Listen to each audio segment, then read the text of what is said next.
On September 26, 2014, Khans of Tarkir, the 65th expansion for Magic the Gathering, released. It's the first set in a large, small, large Tarkir block and brought with it 269 cards, a new plane, and a new storyline. That plane, Tarkir, is one that is influenced by the history and cultures of Asia and features 5 clans. The Persian-inspired Abzan, Jeskai, inspired by Shaolin monks of China, the Cambodian Khmer Empire-inspired Sultai, Timur, based on Siberian shamanists, and the Mardu, which were inspired by ancient Mongolia and Japan. So the idea of the clans was we were sort of using Asia, and they were influenced by influenced by regions of Asia. I mean, once again, as is normal, they were jumping off points. We sort of made our own world, but you definitely can see the influences for different things. Tarkir is an embattled world led by ambitious warlords, as each clan vies for domination over the others in a war that has spanned 1,000 years, taking many lives, including those of the plane's now extinct dragons. As for the story, it's largely focused around the planeswalker Sarkhan Vol and his return to his home plane of Tarkir, but it uses an interesting trope as a means to advance the plot: time travel. I'm a huge fan of time travel stories. So what we decided we wanted to do was we went to a world where something was missing, and then the hero would go back in time to fix that, and then the future timeline would have that thing. So we went and talked to the creative team, what was missing, and the creative team liked the idea of, well, what if the dragons were missing? And they came up with the idea of Tarkir, and we knew that Sarkhan Vol, in his past, he came from a world where the dragons were dead. That had been so. So what if Sarkhan Vol went back to his homeland and he realized he had opportunity to correct the dragons not being there? These dragons, despite being extinct in Khans, still influence each of the plane's 5 clans. What we did is we made each clan tied to a part of the dragon. You know, there was the wing of the dragon and the claw of the dragon, and so each one had a certain quality that it played up. You know, one was about the cunning of the dragon, one was about the ferocity of the dragon. And so we gave each of the wedges sort of a personality and a play style and a mechanic, and then really gave them their own sort of feel. If you want to read the story of the Khans block, it's not exactly easy to find anymore, as it was released digitally on the Wizards of the Coast website and is no longer there as far as we can tell. Despite that, we were able to piece together a story summary for you. Soren Markov, one of the planeswalkers who had originally imprisoned the now rampaging Eldrazi on Zendikar, appears on Tarkir. Guided by visions of a dark oracle, he is searching for answers of what had become of his friend, ally, and fellow Eldrazi sealer, the spirit dragon planeswalker Ugin, as he had not appeared on Zendikar when the time came. Shortly after his arrival, and during his travels to Ugin's domain, the vampiric planeswalker learns that not only have the world's dragons gone extinct roughly a century prior, but that Ugin, too, was dead, his bones covered by some sort of ancient magic. Ugin had obviously been slain a very long time ago, though Soren knows not by whom. A little while later, the mad planeswalker, Sarkhan Vol, arrives on his home plane of Tarkir, his mind and spirit broken while under the servitude of the cruel draconic planeswalker Nicol Bolas. Shortly after his arrival, his damaged mind begins to be besieged by visions from Bolas's broodmate, another draconic planeswalker named Ugin.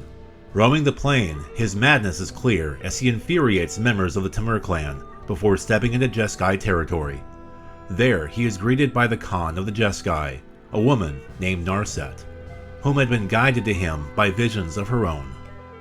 Through her gentle nature, Narset is able to calm the mad planeswalker's mind. For a little at least, long enough for Vol to tell her about planeswalkers, and about other worlds beyond Tarkir. He spoke of Nicol Bolas, and how the draconic planeswalker had killed his brother, Ugin, years ago, on this very plane, more than 1,000 years ago. Narset, whom herself had seen visions of other worlds, was familiar with Ugin. She confided in Vol that the spirit dragon was almost literally the soul of her world, and, with his death, the world's dragons soon perished as well, and the world was thrown out of balance. Continuing to help Vol keep his mind clear and calm, she agreed to bring him to Ugin's tomb. It's a journey that, during which, the two formed a strong friendship. On the way, the pair is attacked by Zurgo Helmsmasher, Khan of the Mardu clan, the very same clan for which Vol was a general before his planeswalker spark ignited and he, in short, abandoned his post. Intent on killing the deserter, Zurgo fights with gusto. Narset does her best to fend him off and injures him. She instructs Vol to flee through Ugin's nexus and promises to guard his escape. As he departs, Vol accidentally distracts the Jeskai Khan. It left just enough of a window for Zurgo to lay a fatal blow on the woman. Horrified at what he just witnessed, Vol continues into the Nexus, while cursing Zurgo's name and promising to himself revenge on the Orc. At the end of the Nexus, Vol finds himself at what appears to be a gate ablaze. Then, after a flash of light, he disappears. And that, in a nutshell, is the story of the first set in the overall Tarkir block. Of course, there is much more to tell about the set Khans of Tarkir than just the story. With design led by Mark Rosewater and development by Eric Lauer, Wizards of the Coast had an interesting ask for the set. An ask based around how the set was to be drafted. This ask, in a way, is how the time travel concept found its way into the Tarkir block to begin with. One of the things that I was asked was they wanted to do a block in which was a large set, then a small set, then a large set, and they didn't want the two large sets drafted together. And one of the things I was always interested in the sort of the block planning of the time was, well, can we come up, I want a reason, like why is this one block? Like why are these two blocks not drafted together? Can we come up with an answer that does something cool? And so I actually, the very first exploratory team we ever did was for Khans of Tarkir. We just had the second Great Designer Search, and Ethan Fleischer and Sean Main were the top two finishers.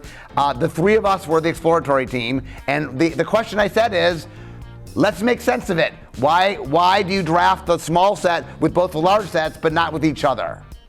And we came up with a whole bunch of different ideas, but the best idea we got was a time travel story. And then the idea is the first set is Khans of Tarkir, and then the last set would be Dragons of Tarkir, and now the dragons are back, but they're just different timelines. The decision to go with a time travel trope gave the set's designers an excuse to bring back an old mechanic from the Onslaught block years prior, Morph.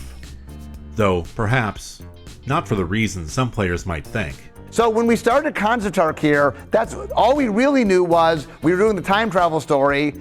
We started with Khans, we ended with dragons. And I originally put Morph in the set because we wanted Morph to change over time.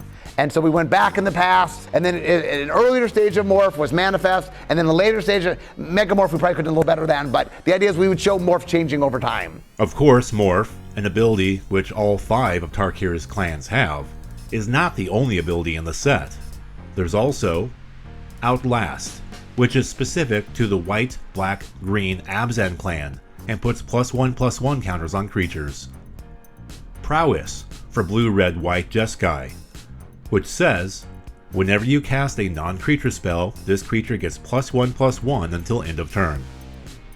Black, green, blue Sultai get Delve, a mechanic first seen in Future Sight on the cards Death Rattle, Logic Knot, and Tombstalker. It's a cost-reducing mechanic that reduces the cost of a spell you cast by 1 generic mana for each card you exile from your graveyard as you cast it.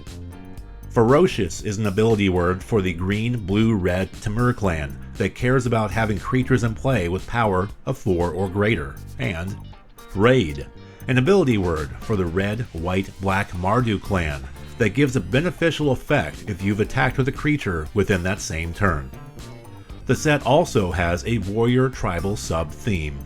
Though 5 mechanics for 5 clans was not the original idea for Khans of Tarkir. In fact, the Tarkir block wasn't even supposed to have 5 clans when it was initially being designed. Originally there were 4 clans, and I started building it, and we actually used the model that we later used in Ixalan, where 2 of the clans were 2 color and 2 of the clans were 3 color. But then Brady Domrith, who was the creative lead at the time, said, oh, we have a really good idea for a 5th, can we do a 5th clan? And I said, yeah, but if we do 5 clans, I'm obligated to kind of connect them to colors in some way. And we had never done a wedge set before. And so it just, like, once there were 5 clans, it just became clear that we could do a wedge set. And so it didn't start as a wedge set. We spent months it not being a wedge set. But about 3 months in, we figured out that, okay, we're going to do 5 clans. It's going to be a wedge set. A wedge set, by the way, means that each 3-color faction features 2 allied colors, along with that pair's enemy color. For example, white and green with black. The shape this pairing makes on the magic color pie is that of a wedge, hence the name. And, as could be expected, there are a number of cycles tied to each wedge, including, among others, Khans, which are the heads of each clan. They are mythic, rare, legendary creatures. Anafaza, the foremost for Abzan. Narset, Enlightened Master for Jeskai. Sidzi, Brood Tyrant for Sultai. Zurgo, Helm Smasher for Mardu. And Surak, Dragonclaw for Temur. Ascendancies, which are rare enchantments that are tied thematically to each clan's mechanic. Wedge lands, which are uncommon, non-basic lands that come into play tapped and can tap for any of each of the wedge's 3 colors. Charms, which are instants at uncommon that cost 1 of each wedge's color and have 3 wedge-related modes from which its caster can choose. And banners, which are 5 uncommon artifacts that can produce any of each wedge's color. They can also be sacrificed to draw a card.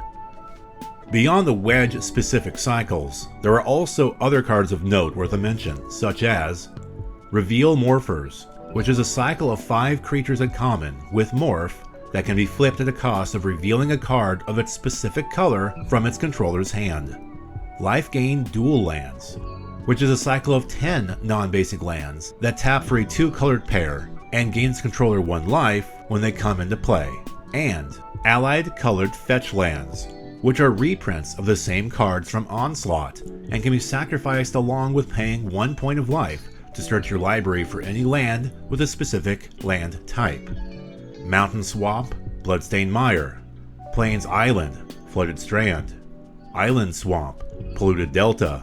Plains Forest, Windswept Heath, and Mountain Forest, Wooded Foothills.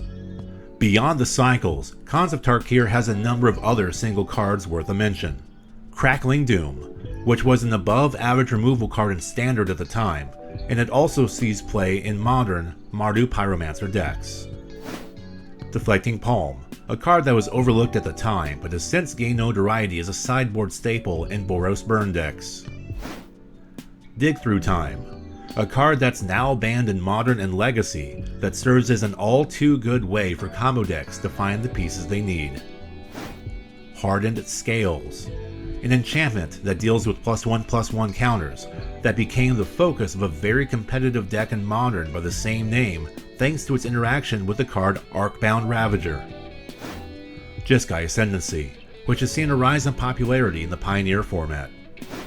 Mantis Rider, which was heavily played in standard Jeskai aggro decks of the time and still sees occasional play in Modern and Pioneer today. Monastery Swiftspear, which immediately became a staple in Burn and Red aggro decks regardless of the format. It became banned in Pauper in 2023 as a means of slowing down such decks.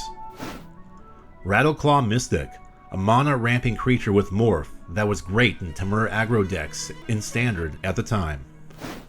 Siege Rhino, a hugely powerful card in Abzan decks that dominated Standard at the time. It was often complemented by cards like Abzan Charm, Dune Blast, and Wingmate Rock. Treasure Cruise, a card draw card with Delve that can be cast for a single blue, netting its caster 3 cards in exchange, just like the Power 9 card Ancestral Recall. It's banned in Legacy, Modern, and Pauper. And Utter End, a staple removal spell in Standard at the time that still sees occasional play in Commander and Oathbreaker. Khans of Tarkir, as one might expect, also has a number of promotional cards associated with it. The set's launch promo is Dragon Throne of Tarkir. Game day participants were given a full art Heir of the Wilds, with top 8 finishers also being awarded a full art foil Utter End. The set's Buy a Box promo is an alternate art Rattleclaw Mystic. As for the set's pre-release cards, Well, Wizards of the Coast decided to do something a little different in this block. Rather than everyone getting the same card or the player of each color getting a specific promo tied to that color, in Khans of Tarkir, players could get one of 40 possible rares as their pre-release promo.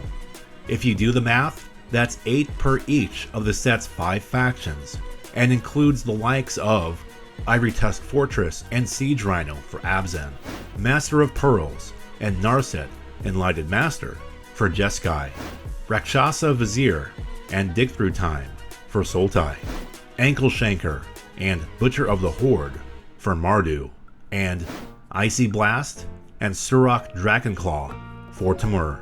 Oh, and by the way, did you know that Khans of Tarkir was not supposed to be the set or even the plane's name when they were designing it? Instead, it was slated to be called Warlords of Kanar. Basically what happened was we get a name and then we have to clear the name.